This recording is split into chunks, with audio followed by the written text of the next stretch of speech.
This is Jeff Standridge, and this is the Innovation Junkies podcast. If you want to drastically improve your business, learn proven growth strategies, and generate sustained results for your organization, you've come to the right place. Over the next half hour, we're going to be sharing specific strategies, tactics, and tips that you can use to grow your business, no matter the size, no matter the industry, and no matter the geography. We'll be talking about everything from sales and marketing to organizational, operational, and leadership effectiveness to innovation, digital transformation, and everything in between. Weekly, we'll bring in a top mover and shaker, someone who's done something unbelievable with his or her business, and we'll dig deep. We'll uncover the specific strategies, tactics, and tools they've used to help you achieve your business goals. Welcome to the Innovation Junkies podcast.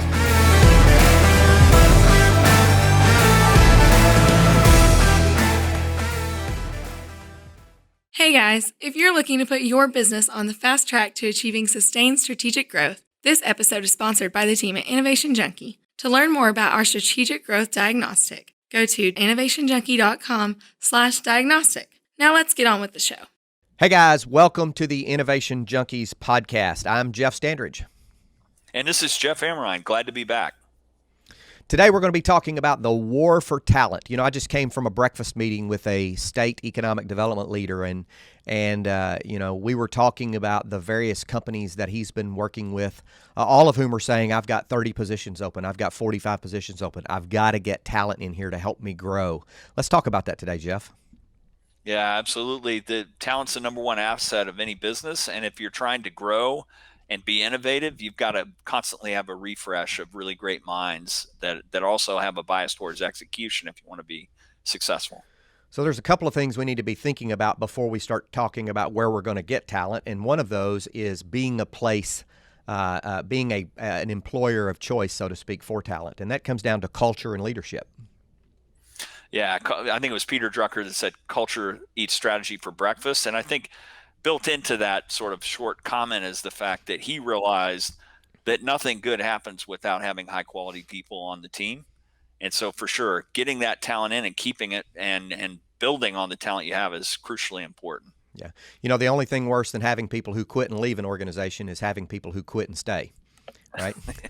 Exactly. In the military, we used to call that retired on active duty. Retired on active, road warriors, retired on active duty. You know, we talk about with the solution stack of Innovation Junkie, we talk about the fact that everything we do revolves around sustained strategic growth. And what we found in our practice is that two key pillars of that is the effectiveness of the leaders in that organization and the effectiveness of the organizations that they lead. And that has a lot to do with culture. So making sure your leadership is right, making sure your organization is right, and that the effectiveness of those things are there, and that you've got a culture where you are an employer of choice. Then it's to begin looking at where can you source talent? From where can you source talent? Where can you find people who you can target to bring into your organizations? And one of the things I know that we've had some experience with and we've helped others have experience with, and you as much as I, if not more, is using university interns, both at the graduate and undergraduate levels. Yeah, it's a huge advantage. If you're looking to You clearly want seasoned people that have been around, that have had some time on earth. But if you want to constantly refresh and have people that are going to think differently, using really bright interns that come through the various universities can be a great way to build talent that will be very eager, very cost effective, that will have new skills that maybe you don't have in the company. We've kept people from undergrad intern all the way through to being executive director of divisions over a period of years. And I could name names of some of the great opportunities that have come from some of these people that started as interns and ended up becoming leaders in the organization.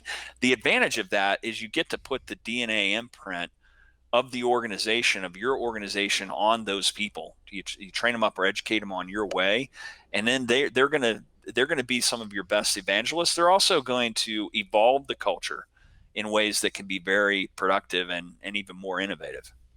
You know, another benefit of that is getting engaged in the programs that are going to supply your greatest potential for talent. So whether that's a marketing curriculum or it's a accounting or finance curriculum or what have you, being able to take interns from there, understand where the gaps are, and then provide feedback back to those program directors to improve the curriculum so that they're producing graduates who fit the needs of your particular organization. I see that every day.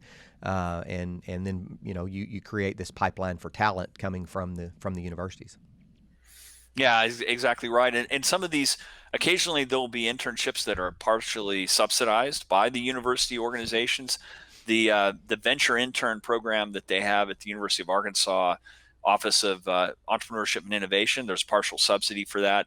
The Northwest Arkansas Council in this particular area has done similar things as well to make sure that key people get placed from all the state universities. But yeah, there's a lot to be said from building those strong relationships with the subject matter experts that are in the universities and the various functions, helping influence the curriculum, making sure they're pipelining the right people, and then giving some of those best and brightest opportunities to work in your organization in a meaningful way. Interns historically have been saddled with this idea, well, they're not going to know how to do much, so we'll have them make coffee or make copies. That's changed in the last 5 to 10 years. The interns, if you do it the right way, can be integral parts of your organization from day one and can get engaged in really meaningful projects right off the bat. Yeah, and occasionally you find interns who clearly we pay our interns, but we have also had interns who've come to us and said, hey, look, I've worked out with my professor an unpaid internship for credit. So I'm not looking for pay. I'm looking for you to be my intern supervisor. And there's a contract that usually exists, a learning contract that gets developed, and you as the leader of that intern have some reporting responsibilities back to the university and how that intern performs.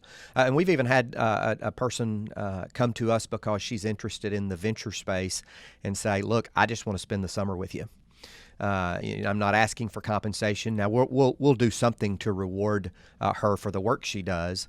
But my point is, there are unpaid internships, there are paid internships, there are internships where the remuneration is academic credit, and so it's about as flexible as you can get in terms of working with university interns, particularly at the upper levels, junior, senior levels, and even the graduate levels. Yeah, I couldn't agree more. And being where we are, and really this is true for both of the geographic areas where we're located, you can get some incredible people that reside where you are, going to school in other places. We had a young man who's interested in becoming a venture capitalist, very strong financial skills, that's in the London School of Economics. And he was in this part of the country because of the employment opportunities for his folks. Comes back here every summer. Was looking for interesting things to do, and we were able to pull him into an internship, and he had just an incredible impact on a variety of different strategic things that we were working on. So I think you can be pretty selective, and you can also find some really interesting people, and your obligation is to engage them in a meaningful way. And I would say your obligation is also to make sure that you build a culture that's going to be appealing to some of that best and brightest talent. You're really, it's almost like a fly before you buy type of opportunity, in that you're able to try them out in an internship, and they may well be great candidates for full-time employment. Particularly appropriate in technical organizations where you're bringing in developers, software testers, database administrators, what have you. I know in one of my former roles, I hired an intern his sophomore year in college. He happened to be an excellent coder as a sophomore. Brought him in. He worked his way through college as a paid part-time employee and also, quote unquote, as an intern as well, and ended up being one of the significant contributors to our team. Transitioned directly after graduation into full-time employment and spent years with us as a top performer. So technical roles where there's specific responsibilities work out beautifully. I agree. We had an intern come in that had a very strong financial and technical background, and through her efforts, she ended up automating a lot of our processes, things that those of us who had been around for a while would not have looked at, things like using Zapier and Calendly and different pieces like that to make sure that our reporting and our processes were streamlined and improved. So they can be impact players right off the bat. The key is you find the best people, you challenge them, and you let them go. You don't assume they don't know how to do anything just because they happen to be young and aren't as old as some of the rest of us. Yeah, for sure. Thanks, Jeff. Appreciate you bringing that out. Today we're talking about winning the war for talent and how building the culture where you are known as an employer of choice is one way you do that. Another way you could do that is by sourcing talent from university, upper-level university undergraduates, graduate students through internship programs in a variety of ways. This is the Innovation Junkies podcast. We appreciate you for being with us, and we'll see you on the next episode. Hey listeners, this is Jeff Amrine. We want to thank you for tuning in. We sincerely appreciate your time. If you're enjoying the Innovation Junkies podcast, please do us a huge favor. Click the subscribe button right now and leave us a review. It would mean the world to both of us. And don't forget to share us on social media.